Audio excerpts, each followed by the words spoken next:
What's everyone? We got here at the protest. Sorry because the line 1 was shut. It only went to Union, so we had to get off at St. Patrick and walk down.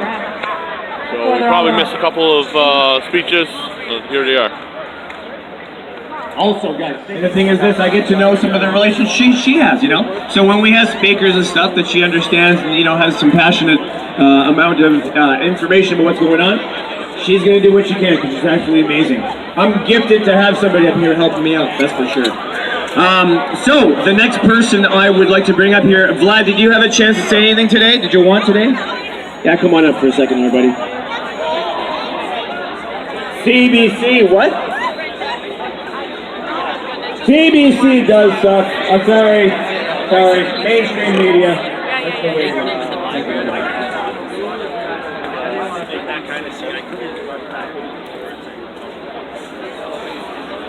Woo!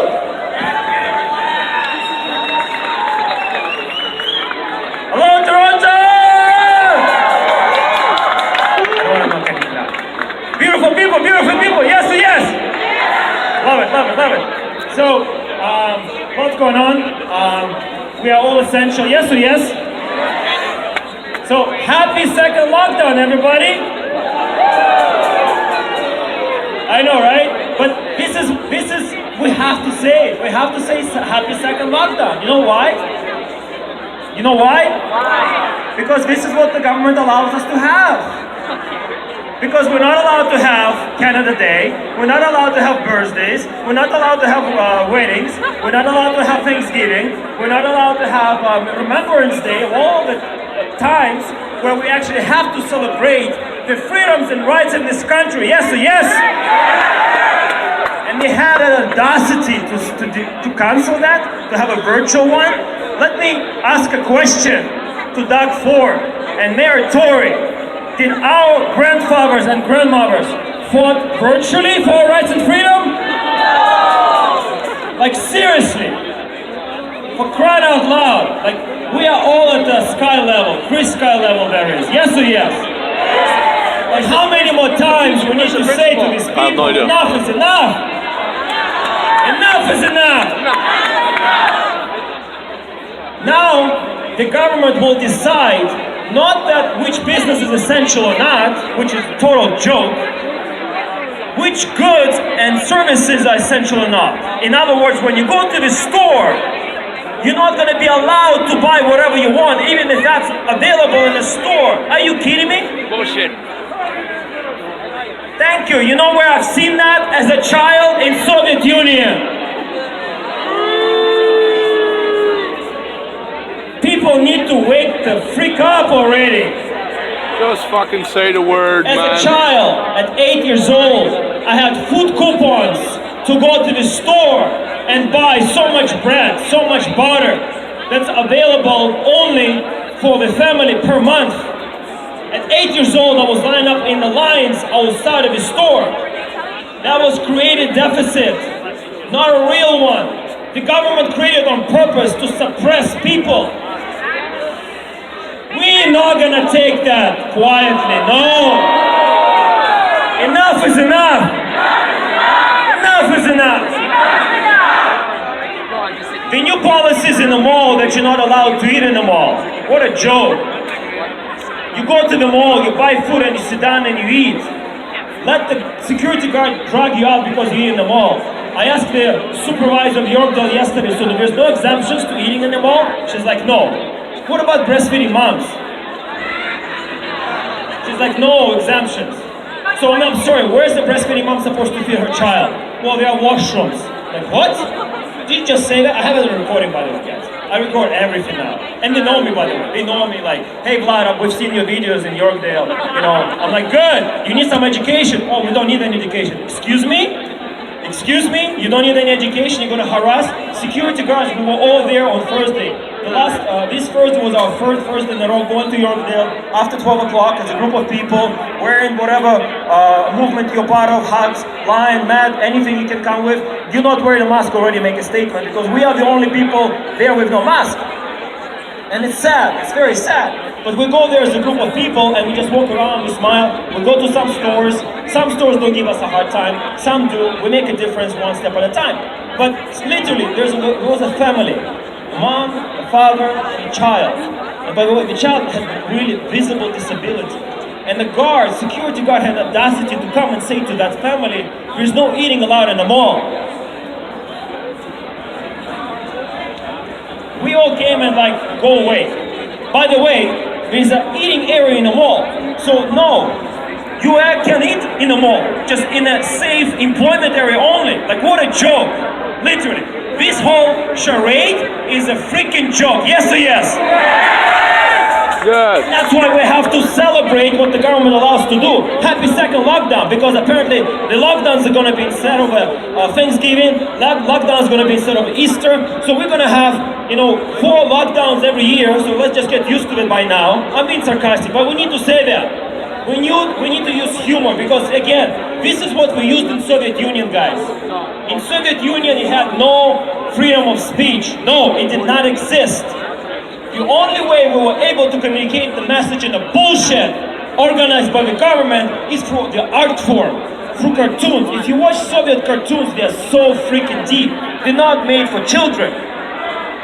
They're made for adults because the message is so deep. And then they obviously made them beautiful. But the other art form that was very popular in the Soviet Union for a reason was stand-up comedy.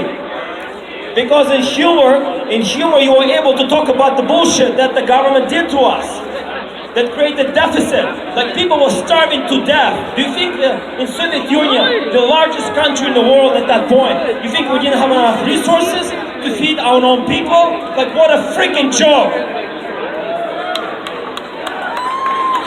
I'm fired up. Like this government, if they think we've been activated and managing at the highest level, they have no idea. We're just warming up.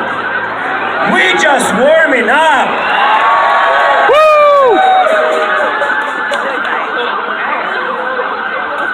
I wanna bring up on stage really quick, Crystal.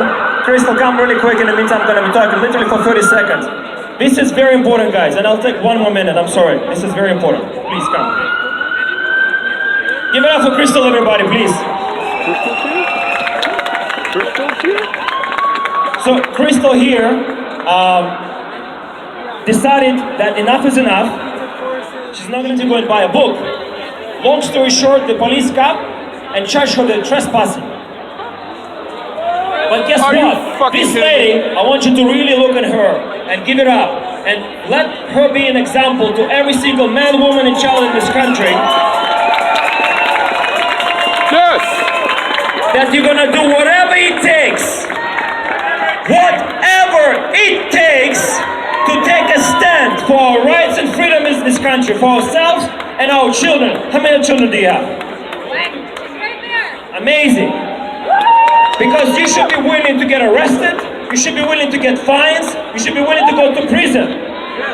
Because what else is left? Let me tell you something, guys. What's coming next is not a joke. Unless we really stand up. Really stand up. What's coming next is not a joke. There's a lot of different stages, but the four main stages are mandatory masks, mandatory contact tracing, mandatory testing, and mandatory vaccination. Now guess which stage we're already at? Stage number 3. We're not even 1 or 2 anymore. Stage number 3. And guess what? Canada has the largest pre-orders of vaccines per capita in the whole world. Double than Australia and Britain. We're not gonna stand for that, guys. Oh no, oh no. I'll wrap it up, guys. We'll talk more. We have a lot of things to talk about. Tomorrow apparently going to be the last day that we're going to be allowed to go out to malls and whatever. So let's flood all the malls. Whatever is the closest mall to you, go to the freaking mall. Do not wear the mask. Go as a group of people. You're not trespassing. Buy the food. Buy whatever holiday shopping you want. And the last thing I want to say, if you want to hold a party in your house this weekend, contact me, get a sign we are all essential, and hold a party, grab some flyers. We had enough. Enough is enough. We're not going to take this. We are all essential. We're going to fight for our rights and freedoms. People already having parties in this weekend. get a sign, stand up to the government, willing to get arrested and charged, and then fight that because it's all freaking bullshit. The last thing I'm gonna say is, as humanity, you should be willing to fight for your life. Yes. Because as humans, that's all we have. That's all we have. I love you guys. Our mascot is a Freedom Beaver. We've got it at the roots. Say hi to the Phoebe Freedom Beaver right there. We love you all, guys. Stay healthy, everybody. Stay tuned for the live streams. See everybody in the mall. We're going to Yorkdale and everywhere else. Love you all, guys. Stay healthy. Tomorrow, one of them is maybe going to the mall. However, what we did last week as the Line Canada, thank you, my good friend, thank you. I can't put too over the width of the, that's it. Okay, excellent. So what we've been doing is this thing called Drive the Line, all right? Because, you know what, look at the numbers here today, but I'm telling you, in the very near future here, it's gonna get a little bit colder. And what we're finding is when we do Drive the Line, we just head into neighborhoods. We're gonna start off, just, you know what, go check the linecanada.com about Drive the Line, where we're taking the motorcades to the street, putting flags out there, spray paint a bed sheet if you want to. We basically head into communities. Tomorrow we're doing Scarborough again, but what we want to do is this. We want to get you used to doing a motorcade where we're not heading into a territory that's, you know, where there's stuff that we want to stay away from, but be around the really great neighbors and stuff that need to hear our message, right? So what we're going to do is this. We're planning something next weekend after the next Saturday protest on the Sunday, and in the very near future we'll announce something that we're going to do, because honestly, you know, I'll get really frank with you here because I've got so many things running through my head. That Vlad brought it up. This is serious stuff. Guys, I know you are. And I'm saying this out there for the people that don't understand what we've been through for the last 8 months. Because we hear stories. I want to remind you, they escalate the story. Okay, somebody said to me the other day, you know, did BLM get this huge $40 million profit thing, you know, where they was donated? I'm like, yeah, they maybe did. Maybe people donated their time, their resources, whatever. But I said, that's the whole system that's being played out here. Is the fact is this. The people's heart are what counts as a resource of what we're trying to do here. We love the fact that you're out here in Toronto being with us. All right, so thank you so much. Put your hands together. Those smaller communities are really doing well out there, and they love the fact you guys are out here supporting. That way they can do their thing in small communities. So what we've done, guys, is this. We've created these really small little cards, okay? It's called End the Lockdown on that. This is the main part of what we're talking about here as the Line Canada. And all you do is got the website on there, nomorelockdown.ca. You put that on windshields, on cars, mailboxes, wherever you want. We've got lots of boxes here. You just give them to people. You can take as much as you want and stuff. As long as you promise to do good things with it, right? But it makes it easy. And when people start to see this symbol in the future, you get these little cards. We'll have those. Also here at the table where Helen is, she's got some cards. She can grab more. Also, there's t-shirts and stuff for us all. Everybody's got a little table selling t-shirts and sweaters and stuff for the weather that's coming in the very near future here. So help out by doing that, or donate at thelinecanada.com, and we'll help you out. Because this all takes resources, guys. And we really appreciate the fact you're here. But someday you gotta, you know, get some t-shirts and stuff for the people. And put them on your favorite neighbors and stuff if somebody who wants to get out here, but they just can't attend personally, right? So, get some cards, number one. And that was the only announcement I had for that. Jack, are you able to come up here and say a minute? Thank you so much. Yes. We already have announced that, but thank you, my friend. Santa Claus parade? Right, we heard. Sorry, excuse me there, Jack. Santa Claus parade is something kind of important here. We heard there's going to be one around real soon. We don't know exactly who is organizing this or who's putting their signs and things like that. It's just going to be a Santa Claus parade. Does anybody here want to see that here for Toronto? Woo! Yeah. It's, what is it? December 20th. Does everybody get that here from here? Wow, things changed pretty quick. That's why you have to get on the website and stuff and see the updates, because you know what, we might have some information on it forwarded by some people we don't know who they are. Could very well be this man. This man has been helping us curate the proper support and education that we want to have with our wonderful police services. Please put together your hands for Jack Baran. Thank you. Good job, Jack. Yeah, we got it, Jack. You can do it. The Emergency Management and Civil Protection Act, in section 7.0.2 bracket 1, states about making orders in times of declared emergencies in a manner that is subject to the Canadian Charter of Rights and Freedoms. There is no declared emergency. The emergency was terminated on July 29.